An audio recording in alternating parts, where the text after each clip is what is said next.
Si tu médico te ha dicho que tu antígeno prostático específico está alto, permíteme adivinar tu reacción. Un nudo frío en el estómago y la palabra cáncer resonando en tu cabeza. Esta es la realidad de millones de hombres.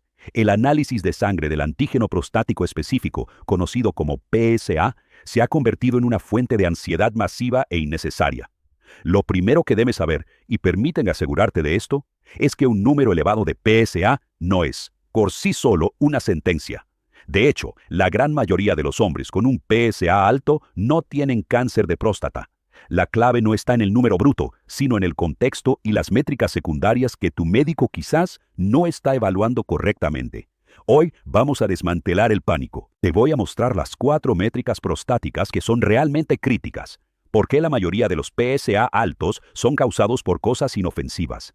Y te daré un protocolo de 4 pasos para que tú y tu médico tomen una decisión informada, evitando la angustia de una biopsia innecesaria o peor aún, ignorando el riesgo real cuando éste sí existe. La confusión y el miedo que rodean al PSA son completamente válidos. Has escuchado historias de que un número alto es peligroso y la falta de información clara te deja en un limbo ansioso mientras esperas la siguiente cita o los siguientes análisis.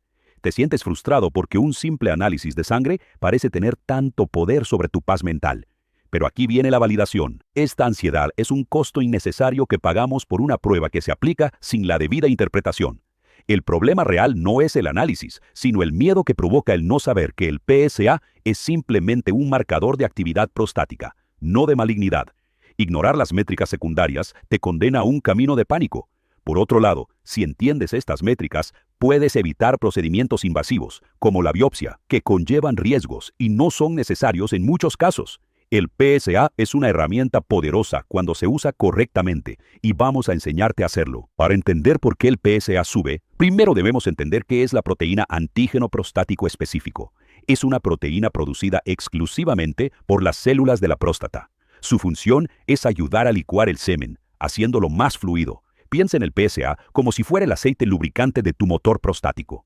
Normalmente, solo una pequeña cantidad de este lubricante se filtra a tu sangre, y eso es lo que medimos. Ahora, si tu próstata está experimentando actividad, por la razón que sea, más de ese lubricante se derrama en tu torrente sanguíneo, y el número sube. El cáncer es una de esas actividades, porque las células cancerosas producen mucho PSA.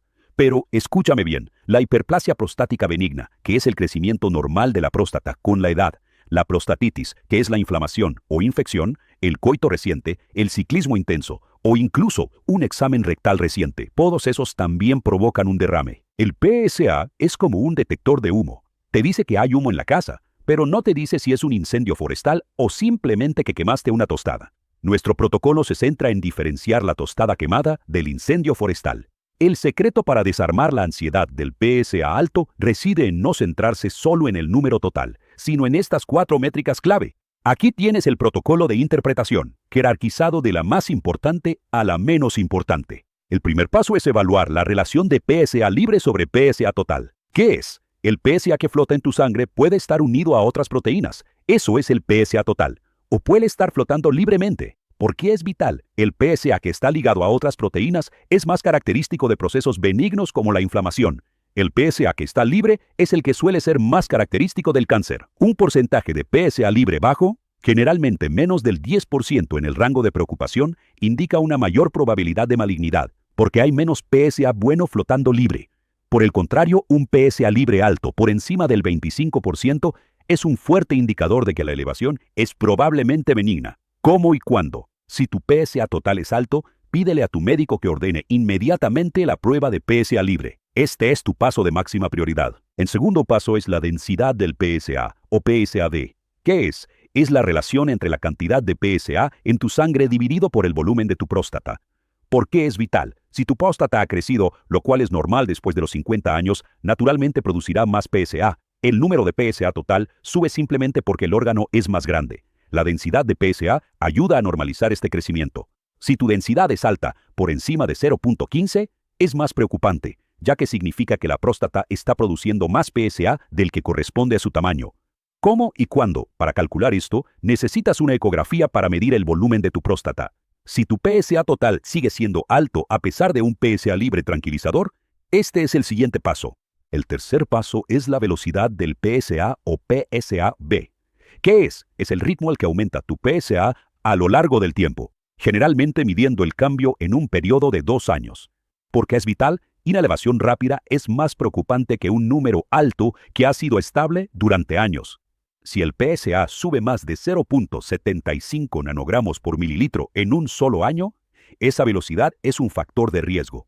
¿Cómo y cuándo? Necesitas tener al menos 3 mediciones a lo largo de los años. Si eres un hombre de 45 años o más, es crucial que pidas a tu médico que guarde un registro histórico de tus valores de PSA para poder calcular esta velocidad.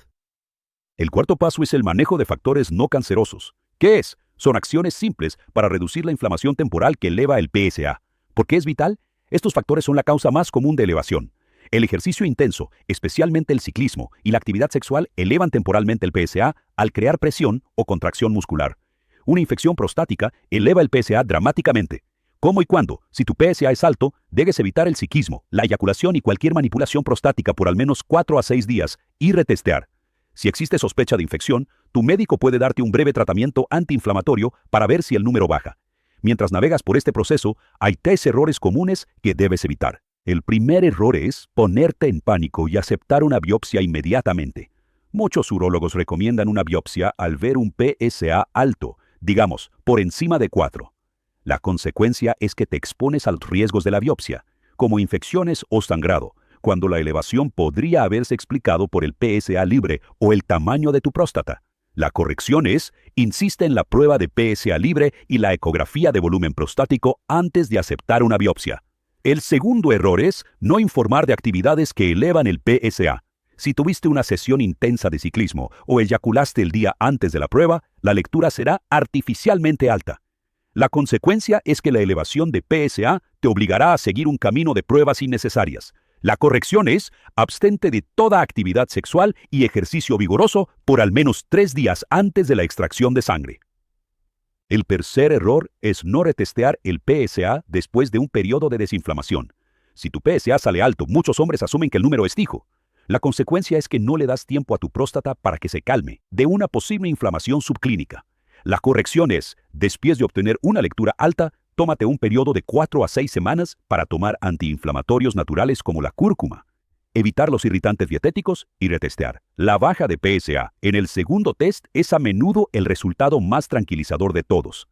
Para que este plan sea manejable, aquí tienes tu plan de ataque de 60 segundos. Lo primero que debes hacer, tu primer paso inmediato, si tienes un PSA alto, es la solicitud de PSA libre. Llama hoy mismo a tu médico y pregúntale si ordenó el PSA libre y qué significa el porcentaje.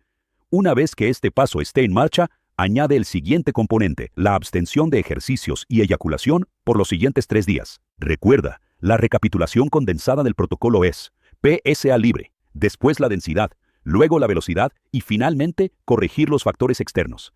En cuanto a las expectativas realistas, si tu PSA libre es menor al 10% y la densidad es mayor a 0.15, debes tener una conversación seria con tu urólogo sobre el siguiente paso de diagnóstico, que podría ser una resonancia magnética multiparamétrica antes de una biopsia. Si tu PSA libre es mayor al 20%, puedes estar muy tranquilo y simplemente retestear en 6 meses. Sé proactivo y no te conformes con un solo número. Si estás listo para tomar el control de tu diagnóstico prostático y no vivir con el miedo de un número, es hora de usar el PSA con inteligencia. La clave para tu tranquilidad está en la relación de esos 2 números. Para obtener nuestra guía detallada con los umbrales de riesgo exactos de PSA libre y una plantilla para registrar tu PSA velocidad a lo largo de los años, visita pahombre.com y descarga nuestro recurso gratuito sobre la guía de interpretación del PSA. Haz clic en el enlace que ves justo aquí. Además, déjame un comentario ahora mismo contándome cuál fue el último valor de tu PSA. Quiero saber dónde estás parado. Si este video te ha dado la tranquilidad que necesitabas, dale un me gusta y suscríbete, porque la próxima semana vamos a desvelar por qué estar sentado más de 6 horas al día está dañando tu próstata. Un hábito que estás haciendo justo ahora mismo y que te está poniendo en riesgo. Haz clic aquí para ver el siguiente video y recupera tu salud.